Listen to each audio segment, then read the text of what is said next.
நீதிமொழிகளின் புத்தகம் 28ஆம் அதிகாரம் 5ஆம் வசனம் தேவன் இந்த மாதத்திலே நமக்கு கொடுத்த வாக்குத்தத்த வசனம். Proverbs 28 and verse 5 is a promise that God has given us in this month. கர்த்தரை தேடுகிறவர்களுக்கோ சகலத்தையும் அறிவார்கள். But those who seek the Lord will understand all things. கர்த்தரை தேடுகிறவர்களோ சகலத்தையும் அறிவார்கள். But those who seek the Lord will understand it fully. இந்த நாளிலும் இந்த வசனத்திலிருந்து தேவன் நமக்கு சொல்லிக் கொடுக்கிற காரியம் என்ன? Even today what God wants to speak to us through this verse is, கர்த்தரை தேடுவது என்ன? how is it to seek God? அல்லது கர்த்தரை தேடுவது என்பது என்ன? What is it to seek God?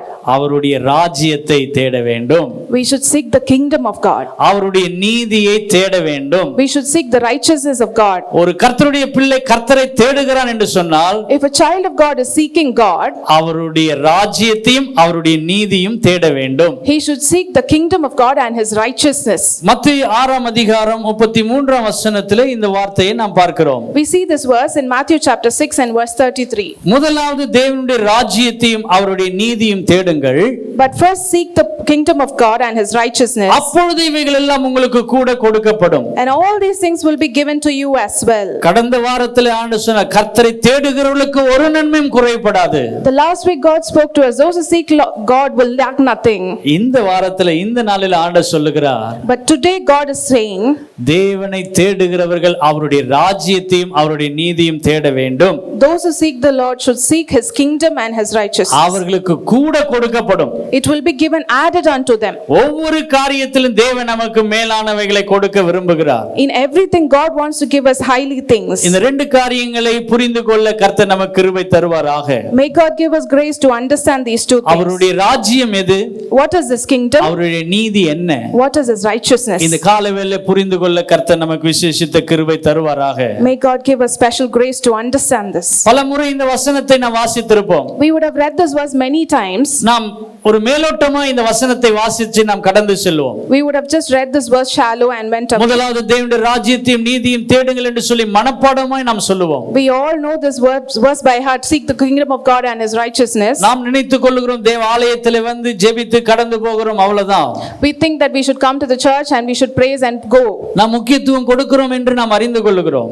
We see that we give importance to God. ஆனால் உள்ளத்தின் ஆழமாய் சொல்லப்படுகிற காரியம் என்ன? But what is it that is deep inside the heart? அதை இந்த நாளிலே நமக்கு கற்றுக் கொடுப்பாராக. May God speak unto us about that. முதலாவது தேவனுடைய ராஜ்யம் என்று சொன்னால் என்ன? First, what is the kingdom of God? தேவனுடைய ராஜ்யம் புசிப்பும் குடிப்பும் அல்ல. The kingdom of God is not eating and drinking. அவருடைய ராஜ்யம் என்பது நீதியும் சமாதானமும் பரிசுத்த ஆவியினால் உண்டான சந்தோஷமும். His kingdom is righteousness and peace and faithfulness. இன்னைக்கு நான் ஆலயத்துக்கு வரேன், ஆலயத்துக்கு வந்தா கர்த்தர் என்ன bless பண்ணனும், என்ன ஆசீர்வதித்து என்ன மேன்மைப்படுத்தணும் நம்ம விரும்புகிறோம். Today we desire that I'm coming to the temple and because of that God should bless us. நாம் ஆலயத்திற்கு வருவது அதற்காக மாத்திரம் அல்ல. The reason we come to the church is not just that. அவருடைய ராஜ்யத்தை தேடுவதற்காக நாம் வர வேண்டும். We should come to seek the kingdom of God. அதனாலதான் ரோமர் நிருபத்திலே சொல்லப்படும் பொழுது, That is why in Romans it is said, 14:17 சொல்லப்படும் பொழுது, தேவனுடைய ராஜ்யம் புசிப்பும் குடிப்பும் அல்ல. the kingdom of God is not eating and அது drinking. நீதியும் சமாதானமும் பரிசுத்த ஆவியினால் உண்டான ஒரு சந்தோஷமா இருக்கிறது. It is love and patience and the joy of the Holy Spirit. Praise the Lord. Amen.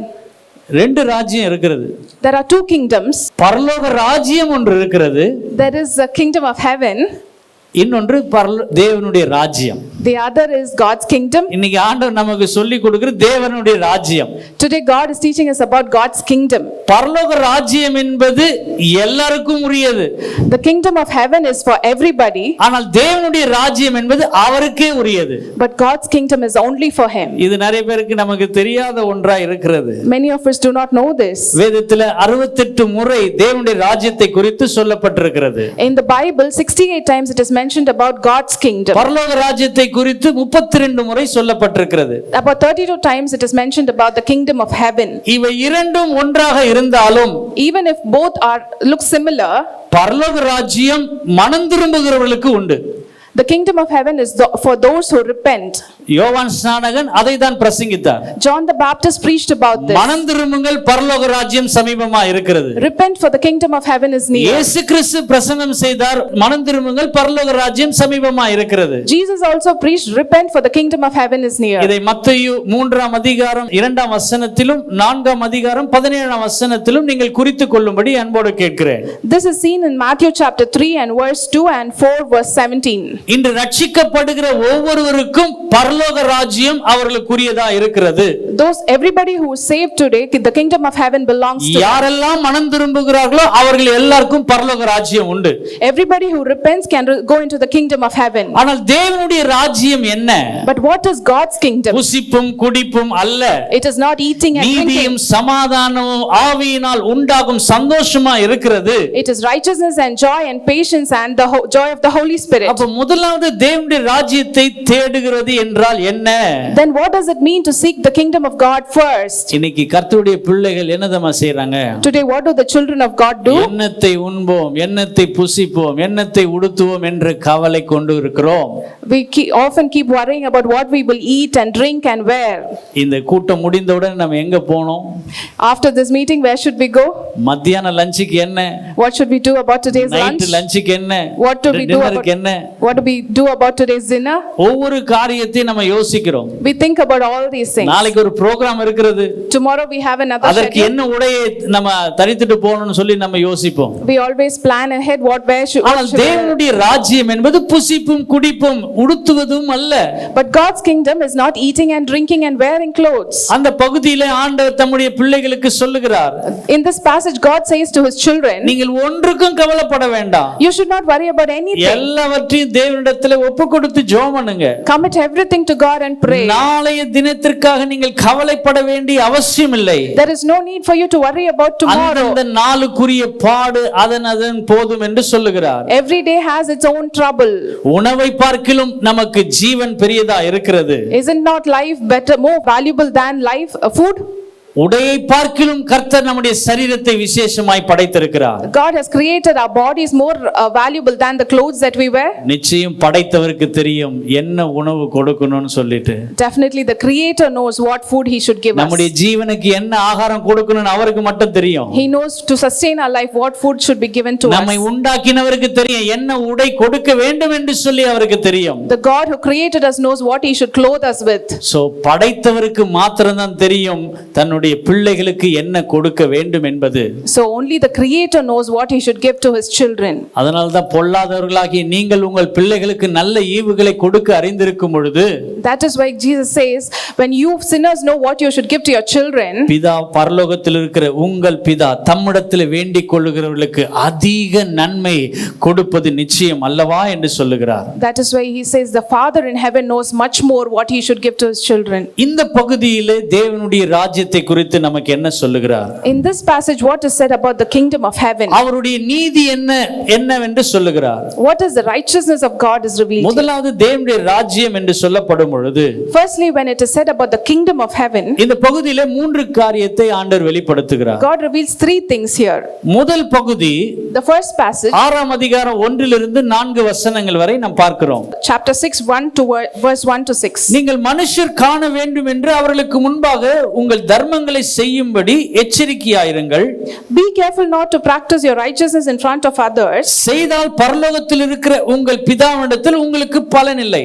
If you do so, you will have no reward from your Father in heaven. ஆகையால் நீங்கள் தர்மம் செய்யும் பொழுது So when you give to the needy, மனுஷரால் புகழப்படுவதற்கும் to be announced to the world, மாயக்கார ஆலயங்களில் வீதிகளில் செய்வது போல, like the hypocrites do in the synagogues, உனக்கு முன்பாக தாரை ஊதுவியாதே, do not announce it with the trumpets. அவர்கள் தங்கள் பலனை அடைந்து தீர்ந்தார் என்று மெய்யாகவே உங்களுக்கு சொல்லுகிறேன். Truly I tell you, they receive their reward in full. நீயோ தர்மம் செய்யும் பொழுது, But when you give to the needy, உன் தர்மமானது அந்தரங்கமாய் இருப்பதற்கு let it be hidden. உன் வலது கை செய்கிறதை உன் இடது கை அறியாதிருக்க கடவது.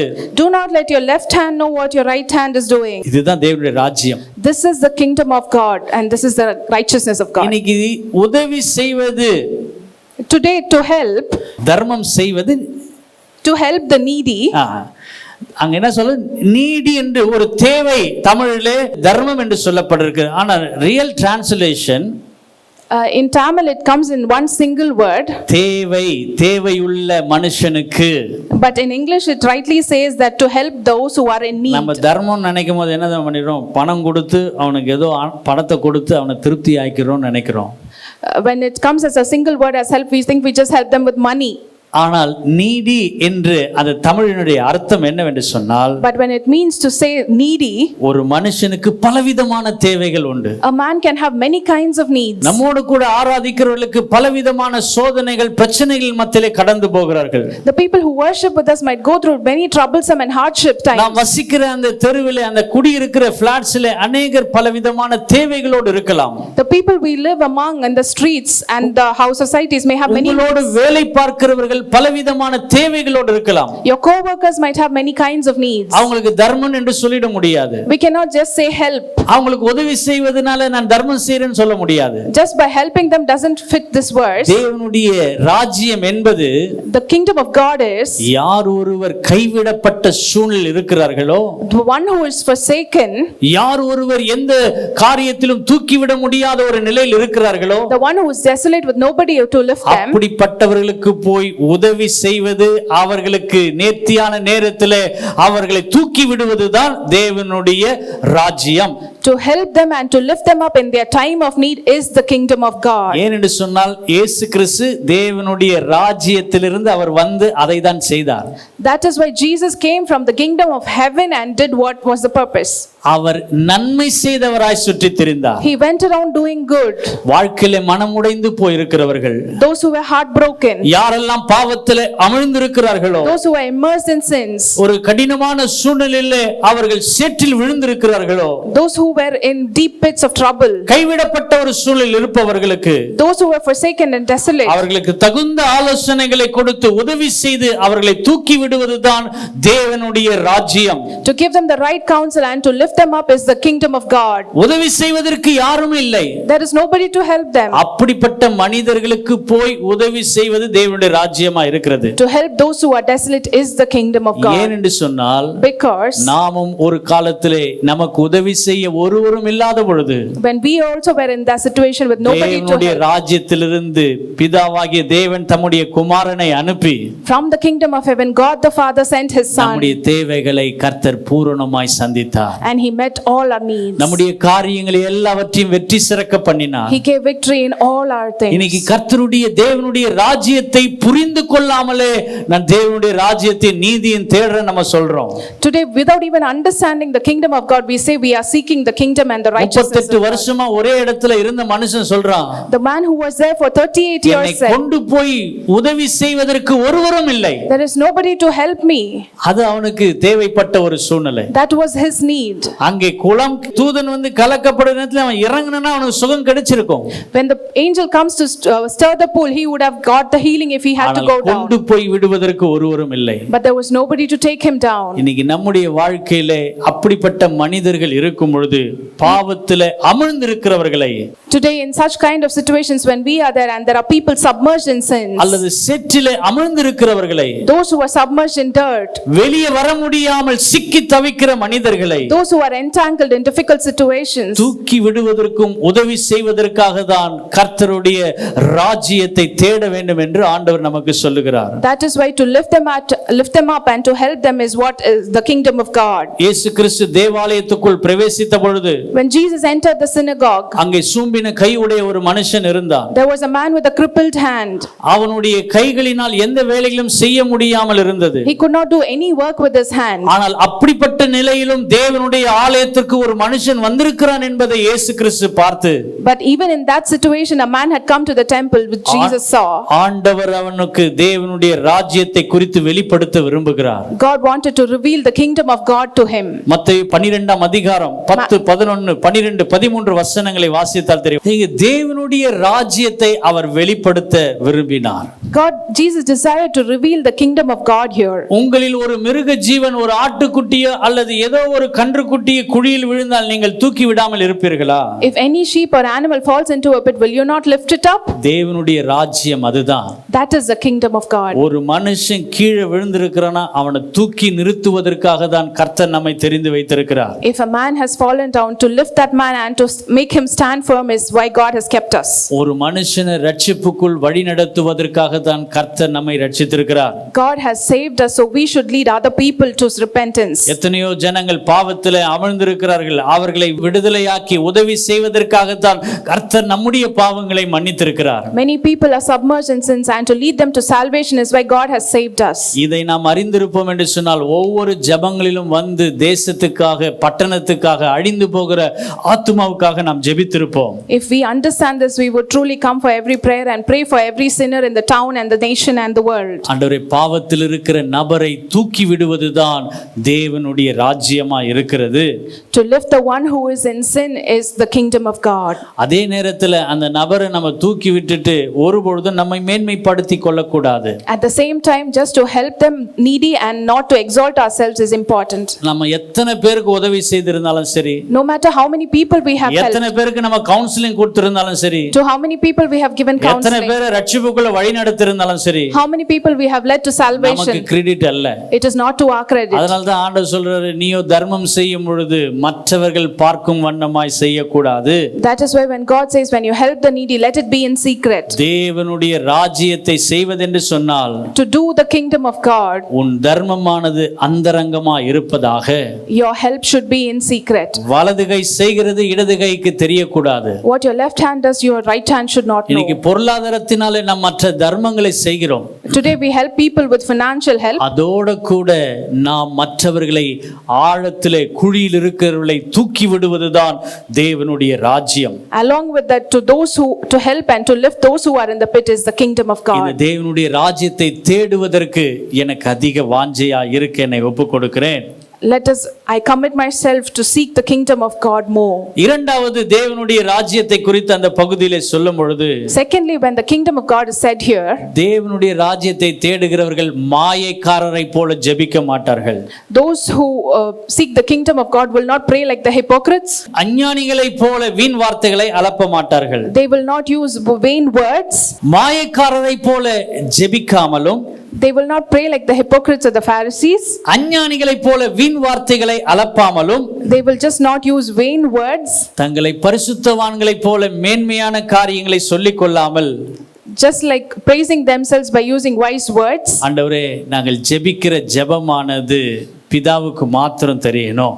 The prayer that we pray should be revealed and to be known by the மாயக்காரரை Father. போல ஜெபிக்க கூடாது. I should not pray like the Pharisees. அப்படி ஜெபிக்கிறதுனால நான் ஜெயம் பெற்ற முடியுமா? Will I receive victory by praying in that way? அதுதான் ஆண்டவர் சொல்றாரு. 6ஆம் வசனம் 7, 8, 9 வசனங்களிலே வாசிக்கிறோம். That is why we read in verse 6 and 7 and 8. ரெண்டு காரியங்களை தேவன் சொல்லுகிறார். Two things God says here. மாயக்காரரை போல ஜெபிக்க கூடாது.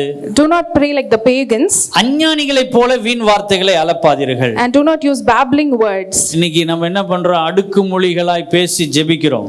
We pray with using more vocabulary and வீண் words. வார்த்தைகளை சொல்லி அலப்புகிறோம். We use more babbling and hypocrisy.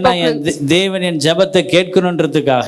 For God to listen to our prayers. ஆனால் கர்த்தர் தம்முடைய பிள்ளைகளுடைய எப்படி ஜெபத்தை கேட்பார் என்று சொன்னால், But how does God listen to the prayer of his children? தேவனுடைய ராஜ்யத்தை தேடுகிற பிள்ளை The one who seeks the kingdom of God. தங்களை தாழ்த்தி ஒப்பு கொடுத்து ஜெபிக்கிறவர்களா இருப்பார்கள். They will humble themselves and commit themselves. லூக்கா 18ஆம் அதிகாரத்திலே ஒரு சம்பவத்தை நாம் பார்க்கிறோம். We see an incident in Luke chapter 18. ஒரு ஆயக்காரன் தேவனுடைய சமூகத்திலே வருகிறான். A tax collector comes into the presence of God. ஒரு பரிசேயன் தேவனுடைய சமூகத்திலே வருகிறான். A Pharisee comes to the presence of God. ரெண்டு பேரும் வந்து ஜெபிக்கிறார்கள். And both of them come and pray.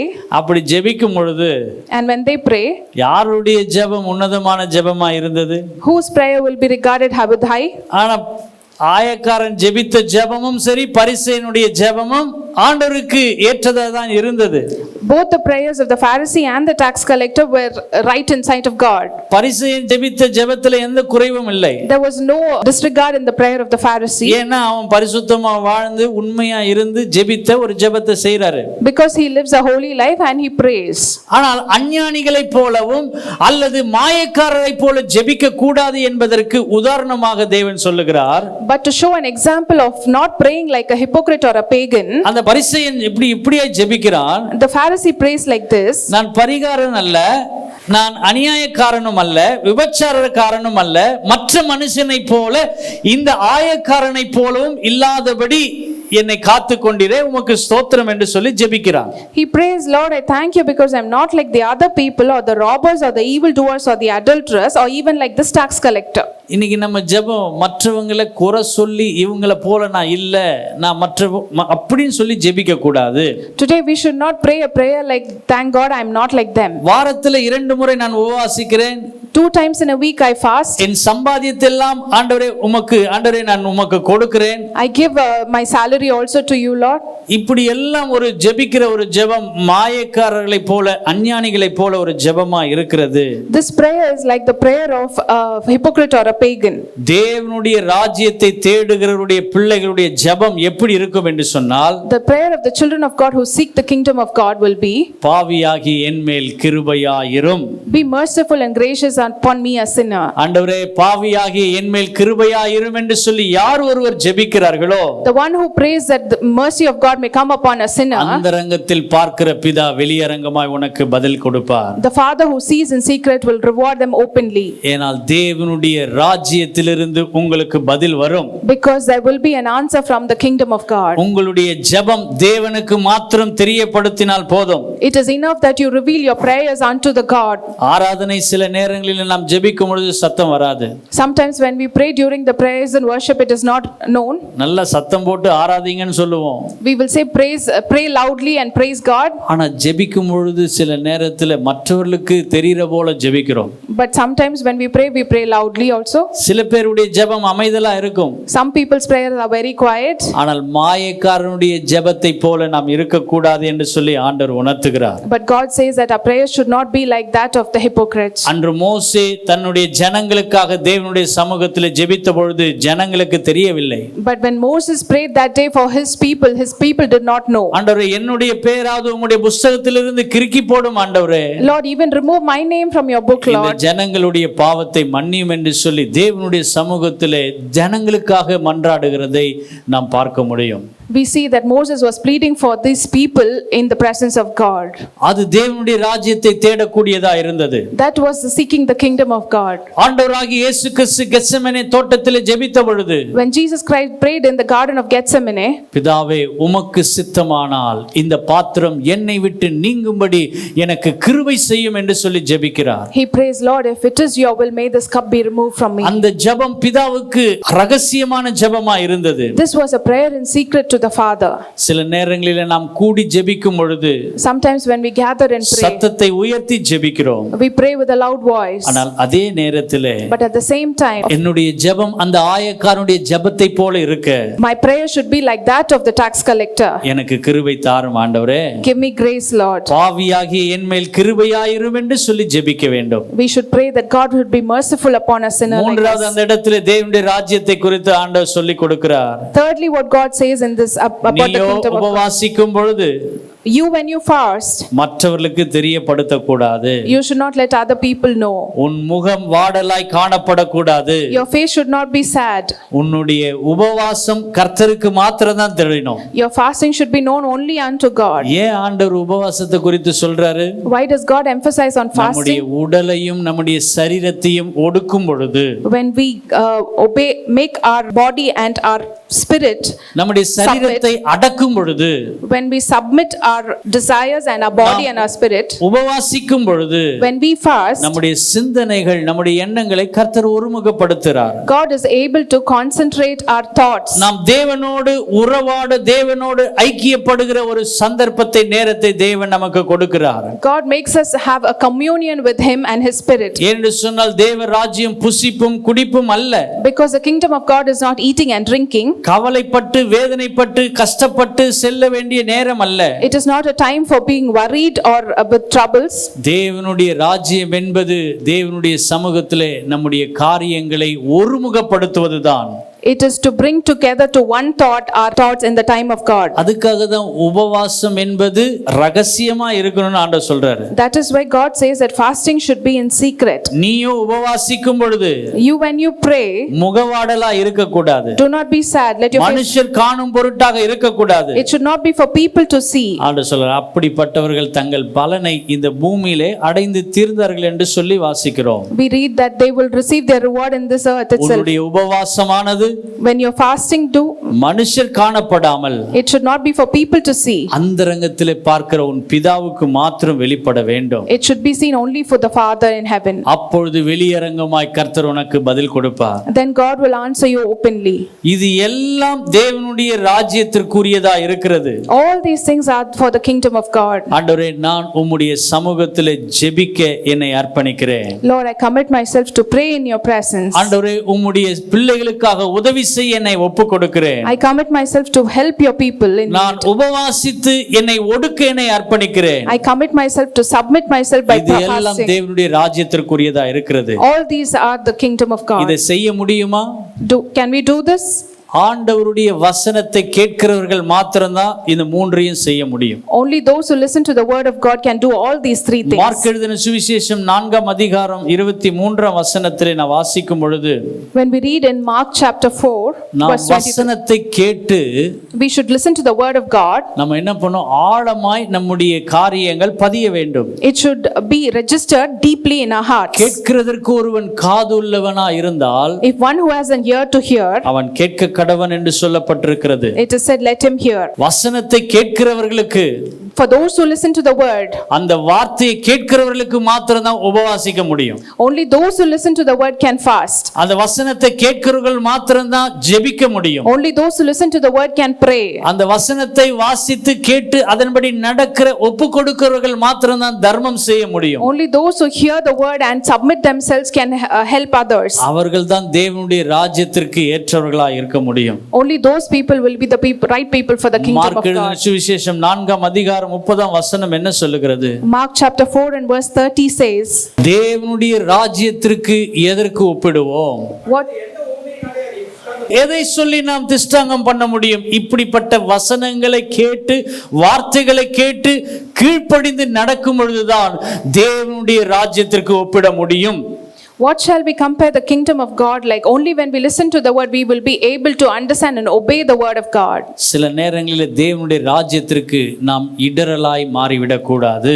We should not be a hindrance for the kingdom of God. சில நேரங்களில் நம்முடைய கண்கள் தேவனுடைய ராஜ்யத்திற்கு இடரலாய் இருந்தால் Sometimes if our eyes are a hindrance in the ஆண்டவர் kingdom பிடுங்கி of God, போடு என்று சொல்லுகிறார். God says pluck it out. தேவனுடைய ராஜ்யத்திற்கு உன் கை இடரலாய் இருக்கும் என்று சொன்னால் If your hand is an obstacle for the அதை kingdom of தரித்து God, போடு என்று He சொல்லுகிறார். says cut it off. உன்னுடைய கால் தேவனுடைய ராஜ்யத்திற்கு இடரலா இருக்கும் என்று சொன்னால் If your leg is a hindrance to the kingdom of அதை God, தரித்து போடு என்று சொல்லுகிறார். He says cut it off. நீ ஒரு கை உள்ளவனாகவும் ஒரு கால் உள்ளவனாகவும் குருடனாகவும் பரலோக ராஜ்யத்துக்கு தேவ ராஜ்யத்திற்கு வருவது மேன்மையானது என்று சொல்லுகிறார். He says it is better for you to go into the kingdom of God with one hand and one leg and with one eye. Mark எழுதின சுவிசேஷம் 9ஆம் அதிகாரம் 43 இருந்து இந்த வசனங்களை நாம் பார்க்க முடியும். We see this in Mark chapter 9 verse 43 onwards. ஆண்டவரே தேவ ராஜ்யத்திற்கு எது எல்லாம் என் வாழ்க்கையில இடரலா இருக்கிறதோ அது எல்லாவற்றையும் அகற்றி போட்டுவிட்டு, Lord, whatever is a stumbling block for the kingdom of God, remove it. நான் தர்மம் செய்யவும், For me to help the needy, நான் ஜெபம் செய்யவும், for me to pray, நான் உபவாசிக்கவும், for me to fast. உம்முடைய வசனத்தை அப்படியே கேட்டு நான் கீழ்ப்படியவும் என்னை ஒப்புக்கொடுக்கிறேன். I commit myself to listen to your word and obey completely.